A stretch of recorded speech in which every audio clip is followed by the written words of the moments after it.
Okay, welcome everybody to Sales Trainer, online professional real estate training. And this morning, I'm probably, for a lot of us, and I really need to make this point here right now, I always say that learning is fun, because when you learn something new, it's quite inspirational, and the inspiration itself is the thing that fuels us. So invariably, when you've got various training regimes in play, everybody wants to come back to something new. What else have you got that's brand new?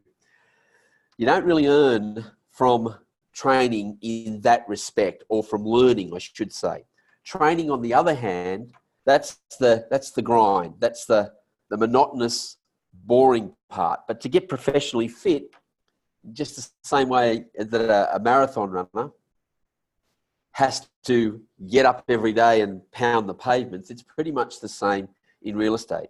So I'm seeing a lot of this, particularly with the 3M, the real estate rockstar stuff. So a lot of the personal coaching that I'm doing, where I've got the participants constantly reinforcing training and listening to things over and over again.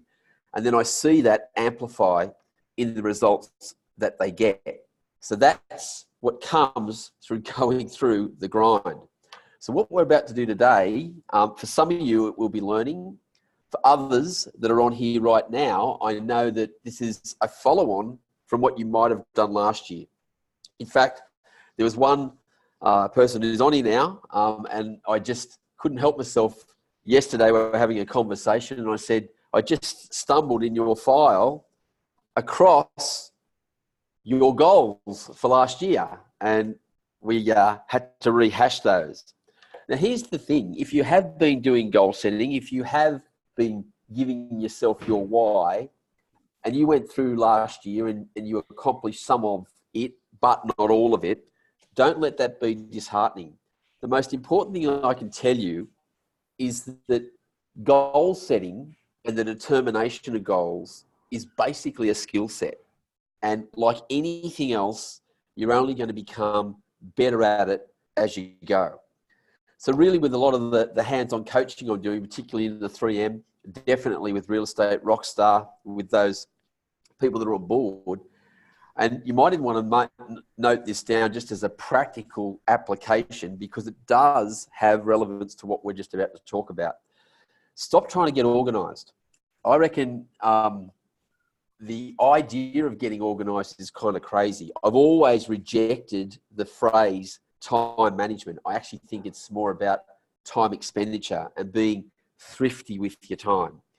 And it's the same with organization. I mean, I think the rich pageant of life is all about allowing yourself to be a little disorganized.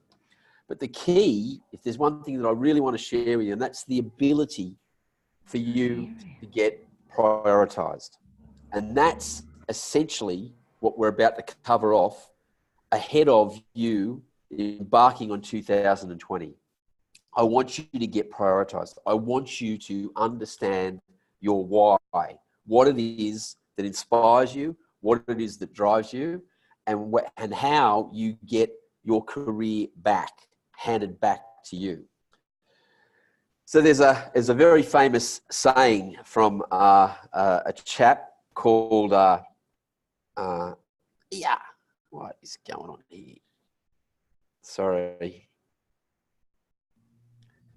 From a chap called Friedrich Nietzsche. He said, he who has a why, and that can be, for those ladies out there, it can be a she too. She who has a why can endure any how. Now, I've always said, if the why is big enough, the how literally and almost automatically comes. And this has to be true, yeah? So we need for you to discover your why. And I've said this so often to people, especially when they tell me that, you know, what do you want to do in real estate? They say, I want to earn a lot of money. And I say, well, what's a lot of money to you? Yeah. You need to have much greater clarity. So I say few people ever make the time to determine their goals. Of those that do, even fewer write them down and then narrow them down to clearly define goals. This is by far and away the most important thing that you could ever do for yourself. You see, if you don't have clearly defined goals, you're most likely working toward somebody else's goals who has indeed set them for you. And one thing is absolutely certain: successful salespeople have goals. They know their destination, and what comes from that is determination. What comes from that is commitment. What comes from that is the drive.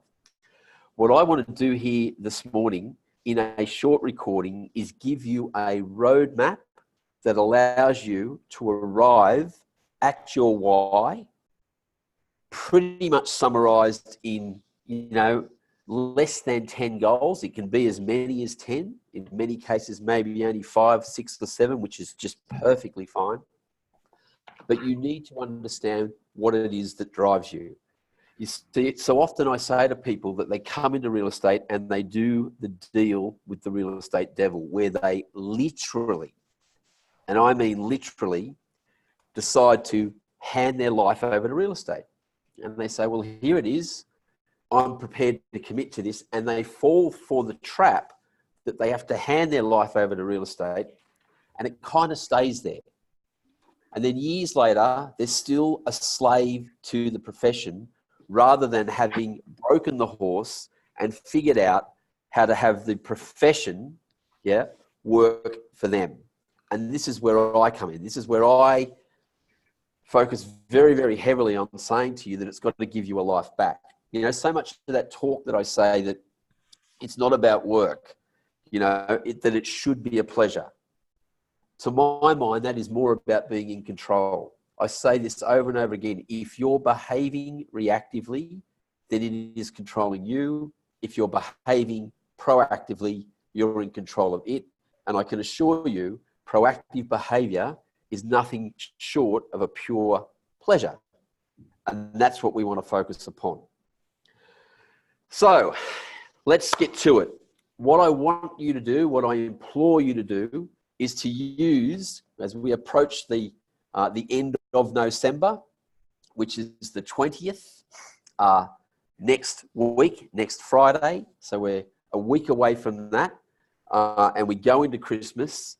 I want you to utilize that break, not to work, but to subconsciously get your navigation in order, to subconsciously figure out your destination, and just be subconsciously dealing with this.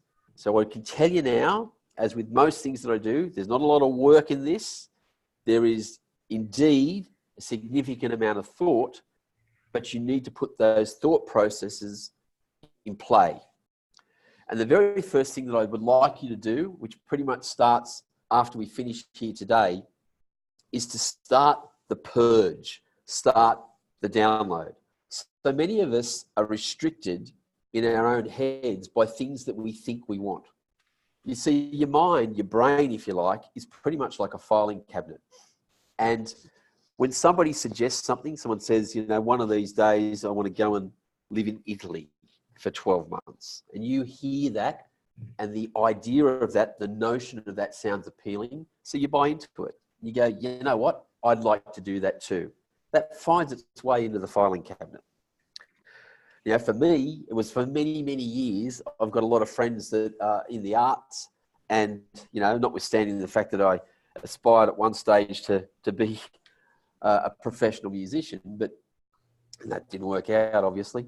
But there was one that I was very, very keen. I used to pay lip service to all the time. It's a classic example where people would talk about acting, and I'd say, one of these days, I'm going to be an actor. And I would fall for this over and over and over again. And then one day the opportunity came. It was when I was transitioning across from a real estate salesperson to become a speaker. And I was doing elocution lessons. I was doing acting lessons at NIDA. All of these things, corporate performance acting lessons, of course. And then suddenly the elocution teacher said to me, would you like to, I guess, audition for a role in a pantomime? And I thought, here it is. This is my big debut as an actor. Anyway, I turn up and they asked me to climb into a turtle suit, which made me realise that it wasn't going to be acting on the outside. I was going to be inside a suit and maybe clapping my hands and doing something silly like that. And it was at that point I suddenly realised that if I wanted to be an actor, there was a whole lot of commitment that I had to focus on, a whole lot of things that I had to do. And at that moment I realised, you know what? I'm not prepared to pay the price. If I never, ever lived or became an actor, would I feel unfulfilled in my life's pursuit? And the answer was no. But what I did is I got all of this down, and then I realized that what I had to do was get all of that clutter, all those filing cabinets in my brain out onto paper. So what I would like you to do is to write down without restriction, without limit. For many of you, if you're a little bit like me, there'll be a lot of personal things there that you're going to write down that you really don't want anyone to see. So you can keep this private, but just continually write it down, no matter how trivial, how silly you might think it is. Get it out there on paper and write down everything you believe you have ever paid lip service to as an aspiration, as a goal, as something you have wanted to do or participate in. Now, this will take you most likely up until in and around New Year's Day. It could take that long. Allow yourself a good week to maybe as long as 2 weeks to get all of this down on paper. That is the first step. And you'll feel kind of silly as you're writing some of these things down. You go, oh my God, I can't believe I've ever allowed this to lock in. But you see, this thing is a biological computer. And if you put an overload of things that you believe that you want to do in there, it then creates the confusion. It creates the mystery of what you really want, and you will struggle to lock on to your why. The second step, once we've got that in play, is to start to eliminate the clutter. Once you've got that list down, and look, there might be some residual things. If you get the extensive list of 3 or 4 foolscap pages, which is fine, you might still find things creeping in even as you're going into this stage. That's okay as well. But what I want you to do is then start to examine each of those things you've written down and just ask a very simple question. Do I really want this? Do I really want this? And you've got to look at it and say, if I live my life, as you heard me say before, and I never achieved this, I never found myself doing this inside of my lifestyle, would I feel incomplete? If the answer's no, and I believe this is completely liberating, just pick up a pen, put a line through it, perhaps in red if you like, and just eliminate it permanently. Just say, you know what? I don't want to do this. It sounds okay. Just let it go. And then I believe you've now trained your mind. If somebody mentions acting, as I do, I say, you know what? There was a time when I thought I wanted to be an actor and I admire the whole thing, but I just wasn't prepared to go through or commit to what it took to become that.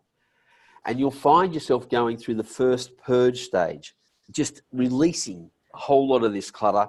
And it's just the first step, because there is a way to go for us to sort this out. The third step is where we just start to determine the price. Am I prepared to pay the price?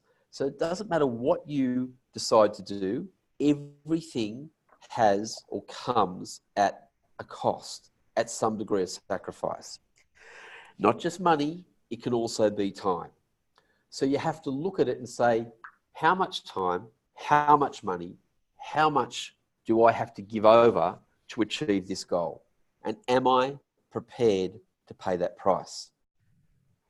So I look at it and I just go, well, if I'm not prepared to dedicate the time, or I can't afford the time, nor can I afford the investment, and I'm not prepared to do what it takes to be able to afford that investment, well, now I'm into the next stage and I start to eliminate. So those first 2 steps are pretty much the harsh ones. That's where you're just letting go, I believe, with a degree of permanency. You're letting go of these things pretty much for good. Then we move to, did I get ahead of myself there? Sorry.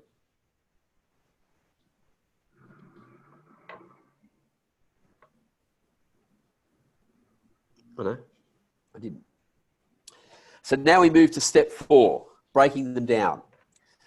Now I always say to people, and I hope you write this down and get your head around it, one of the best ways I can correlate this is when people used to say to me all the time, how on earth do you list 10 properties a month? I say, well, usually I start with 1. Once I've got 1 out of the way, I then move to 2. And once I'm at 2, I then start to focus on 3. As silly as this may sound to you, as obvious as this may sound to you, it's how you've got to look at any goal. Yes, it requires a degree of patience. It also requires a degree of realism. How do you eat an elephant? Well, pretty much a bite at a time. So you've got to break down that goal into small objectives that work on a daily basis. You will be absolutely blown away if you do this and then start to look at what you need to achieve. You know, that overwhelming urge when you're having a shitty day and you go, I'm just done with this, I want to go. That is kind of eliminated when you've got a clear understanding of your objective. When you know that I can't leave right now because I need to achieve this smaller objective, otherwise I'm going to fall behind. So you need to break them down, accept and work at each small objective, and look at it realistically. Say, am I able to do this? You know, another goal that I had for many years and did achieve it was to be a millionaire. Now, $1 million, my idea of $1 million, a millionaire, I'm sorry, is someone who has a lazy $1 million in the bank. Now, $1 million is only $10,100 notes when you think about it. So if you can isolate a flow of $10,100 notes, it's not that difficult to figure out. There's 367 days in a year. So if you could get or put aside $100 a day to get to 10,000, that would take you, well, what's that? 367 times 10 is 3,000. So at 5 is 1,500. So it's about 3 years. Yeah. If you could get or put away $1,000 a day. So you just break it down into a smaller goal. If that's no good, just go, okay, if it's over 3 years, what if I looked at it over 10 years? How would that then work out? So that's $1,000 a year, which is $300 a day. If that's no good, just break it down into something that works for you. So it's very simplistic. Once you start to look at it, break them down. And if you're looking at something and you look at the breakdown and you go, you know what? As my old friend Erica used to say, it's not blowing my hair back. It's not inspiring me. I don't feel good about it. Well, then we've just found another one that's going to earn itself a red line. I'm going to remove that, maybe only for the time being. So the first couple of steps, we were eliminating things for good, but now we might be sidelining some stuff because we're not prepared to engage the small objectives to make it work. Then we move to step 5. Now you've got to start to look at it and put the deadlines in place. Now this has a direct correlation back to that 4th step where we were saying breaking them down. You've got to start to pick deadlines. You know, it just doesn't cut it, guys. You can't say, one day I will. You need to say which day you will. You can't say one of these days I'm going to jump on a plane and go to this foreign country for a couple of weeks. You need to be clear on when it is. You see, the mind can't really contrast the difference between fact and fiction. It's a biological computer. So it does what you tell it to do, which is quite simple. So all you need to do is give it something to lock onto, and it will do so. It will run that program. So it's like when somebody says to me, you know, I want to earn a lot of money. I say, by when? They go, next year. Which day next year? And how much money? And then we can break it down from there. And then we can figure out where it is. So deadlines are absolutely imperative, because these give you a definitive way of looking at where you're up to, if there is a shortfall, what you might have to do to make that up, and when you're going to arrive at something. And it's completely gratifying. Always remember driving, I should say, the business partner when he wanted to buy a Harley Davidson. I always remember we went and picked it up, and just the sheer joy on his face as I was driving past him and behind him on the way back to the office with this bike. It didn't really do it for me, notwithstanding the fact that I had more, you know, I had 3 bikes at one stage, and my wife used to say to me, you've got 1 ass and 3 bikes, what the hell for? But I just the look of complete accomplishment on his face. And this all came about from setting a date, fully understanding exactly where he had to end up at. Now comes the one that a lot of you have heard me banging on about lately, where I just say, don't get organised, get prioritised. Now you'll have a series of goals. The list will be starting to really narrow down, and you'll be looking at a bunch of them that have been broken down. You've accepted that, and it looks like you want to lock into them. Now we need to rank them in order of priority. I'm not going to ask you to let go of anything at this stage, but I do want you to put them in order of priority. And there are some considerations that have to be made around this. First and foremost, I always say family. Family has to come first, and you see where those family-oriented goals need to sit atop of the list. Then you might look at relationships and how they look, and those goals need to come in order.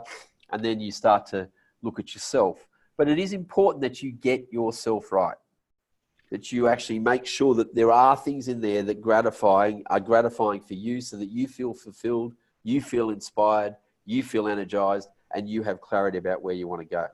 Again, this might take a day or something like that, but you see the timelines narrowing, and what we're trying to do is make sure that we've arrived at this understanding of what we want, of our why, prior to January 1.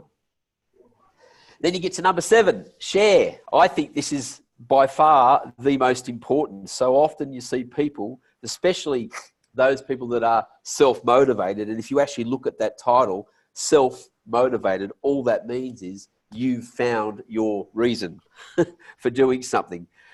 So self-motivated people need to share their motivation with the people that are affected by that commitment. You know, again, I'm reminded of the time that I decided to do, which doesn't sound like a lot now, but prove that I could do the equivalent of $1 million in gross commissions. This is all the way back in 1995. And once I put the plan together, which looked fairly simplistic to me, I then shared that plan with the entire team, the crew that I worked with, and said, this is what I'm going to do. And you were absolutely amazed. It was amazing how they rallied behind me and didn't stand in my way when I was going after listings and goals, and kind of contributed to the overall success because they were affected by my commitment and they could influence the outcome, but by merely sharing it with them, they understood what I was all about. So if you've got a partner, you know, at home that struggles with the concept of what you do in real estate, you put these goals together, you sit with her or him, and then the other members of the family that are directly affected by this, and you say, this is what I'm trying to achieve this year. Instead of the, how come you're not home? What on earth's going on? They're pushing you out the door going, here's your lunch, off you go. You've got plenty on today. You've got to get in eating that elephant a bite at a time. You see, it's most important that they understand the level of commitment that you have, how they're going to be affected. Then all of a sudden, instead of being detractors, they become contributors to the overall effect. And this is what we want to see happen. So for some of you who are used to me whiz-banging around sales details and all that sort of stuff, this might be seeming a little bit mundane, but believe you me, you get this stuff right. Show me someone that has their why, the how comes fairly readily. So let's move on. Now we move to number 8. Commitment is an act. It's not a word. It's not a state of being. And it's not even necessarily a decision. Everyone can pay lip service to, yeah, I'm in. Yeah, I'm on board. Yeah, I'm going to do it. It's those that act upon it that really make all the difference.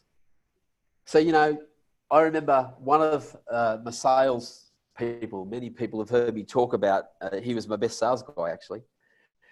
And he used to smoke like a chimney, probably 60 or 70 cigarettes a day. He drank Coke, lots of cans of Coke, and ate pies. So he's a walking, talking science experiment waiting to happen. But, you know, because he made lots of sales and all that sort of stuff, I always kept the fridge fully stocked with Coke. And if he wanted a pie, I got it for him. And the only thing I really had to do before he went out to a listing presentation was fumigate him because he smelled of cigarette smoke. He wanted a BMW. And I remember this is when he made his initial transition from doing as little as 1 or 2 sales a month and fairly mediocre performance. And prior to making that transition, I was talking to him about what he wanted, and he wanted this 5 Series BMW for him that would make him feel like he'd achieved something. And we talked about it. We got it all the way down to the color of the car, all that sort of stuff. Anyway, I'm driving with him one day, and we're just having a chat about whatever it might be. And we drove toward a dealership. And as we drove into the dealership, he looked at me in almost exasperated tone and said, "What are you doing?" I said, "Well, we're just going in to check out the BMWs." So he was a bit relieved about that. We're just going to look at them. Then we went in and sat down and talked to a salesperson. I said, "Yeah, well, we want to sit down and go ahead and order it." And he looked at me, and I'm ordering the thing, and he thinks I'm ordering one for myself. And I said, "Mate, no, this is for you." And I saw the look of horror on his face. I said, "Mate, this is committing to a goal is an act. We actually have to commit to it." You know, I always remember George Bernard Shaw, who, not George Bernard, George Burns, George Bernard Shaw, George Burns, you know, the old comedian that used to have the big cigar. He decided to book the London Palladium for his 100th birthday. Now, he never made it. He fell short. He died at 99, which is sad in itself. But I always loved his final joke. He said, "I've booked the London Palladium." He said, "If I don't make it there, they can sue me." Well, he didn't care because he's dead. But at least he made the commitment. And I can tell you, he lived beyond his years because of that commitment, because he decided to act on it. So the most important thing I can say is book that trip. Go and put the purchase order in for the car if that's what you want. Make the commitment to buy the house or the real estate, whatever it is. Make the commitment. Book it, buy it, you know, order it, whatever it takes. And if you feel that pressure, good. Because I'm talking to someone that has a clear understanding of what they're all about and what they need to do. Then number 9, you know, Conor McGregor, he said, "I have vivid dreams of success. Then it's time to sleep." You got to visualize it. You know, when I first bought my first luxury car, which in hindsight I look back and go, what on earth was I thinking? But at the time it was relevant and very important to me. But I used to turn up at BMW dealerships almost every week and test drive cars. Sometimes they let me have it for a couple of days. So after a while, they would tire of me, so I'd have to go to a different dealership and try the whole act again. After a while, they all knew who I was. But I knew the colour of the car that I wanted. I knew how it smelt. I understood how it cornered.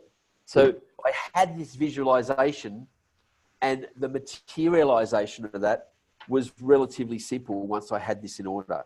So, you know, a lot of people talk about having a visual board. I'm a strong believer in that. Photographs of it, test driving things.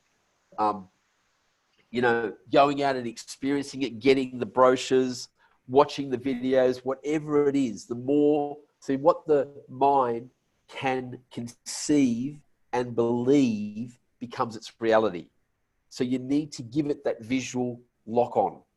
So for most of the things I've done in my life, I've always understood how it's going to feel. What I'm doing now, what I do for a living now. Many people say to me all the time, you could go back to selling real estate. I said, but that's my visualization was what I do here. My lifestyle is something I thoroughly enjoy. Yeah. Yes, I have to make it work in and around my family, but the reality is that this is, I'm living the life that I conceived and believed. Yeah. And then the final step, by no means the least important, is that old Nike thing. Just do it. You see, if you come through this, if you break it down, and I should just jump back in the order of prioritization. We should have cut it off. Once you run that priority, anything that falls below 10, if you've only got half a dozen goals, good on you. That's all you need. But if you're getting past 10, if you've got, 15 or 16, just put the cutoff line. If it doesn't make the cut at this stage, 10 is the cutoff. You've got them all broken down. You understand the cost. Yeah. You've visualized it. You've made some level of commitment to each. Now it comes the easy part. Just do it. As you move into 2020, you'll have those clearly defined goals. You have your why for the how to come. It's just purely and simply semantics. So there it is. And that's by far and away the most important thing that I can share with you ahead of 2020.